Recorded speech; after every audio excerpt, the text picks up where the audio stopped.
Hello viewers, আবারও চলে এসেছি আপনাদের কাছে একটি ঘরোয়া পদ্ধতি রান্না নিয়ে। আজকে আমি আপনাদের দেখাবো চাল কুমড়ো ভাজা। আপনাদের ভালো লেগে থাকলে অবশ্যই লাইক, কমেন্ট এবং শেয়ার করবেন। প্রথমে আমি চাল কুমড়োটিকে আলু ভাজার মতো ঝিরিঝিরি করে কেটে নিলাম এবং কিছু পেঁয়াজ কুচি করে কেটে নিলাম। এরপর কড়াইতে সরষের তেল দিয়ে তাতে কালো জিরা, কাঁচা লঙ্কা এবং কুচি করে রাখা পেঁয়াজ ফোড়ন দিয়ে ভাজা ভাজা হয়ে গেলে তাতে কুচি করে রাখা চাল কুমড়োগুলো দিয়ে দিলাম।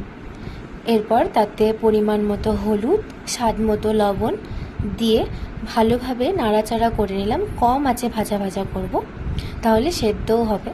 কম আঁচে ভাজা ভাজা করে নিলেই আপনাদের তৈরি চাল কুমড়ো ভাজা। এটি রুটি দিয়ে খেতে, পরোটা দিয়ে খেতে এবং ডালের সাথে খেতে খুবই ভালো লাগে। আপনারা বাড়িতে এটি বানিয়ে অবশ্যই খাবেন এবং আমাকে জানাবেন আপনাদের কেমন লেগেছে। ভালো লাগলে অবশ্যই আমি পরবর্তীতে আরও কিছু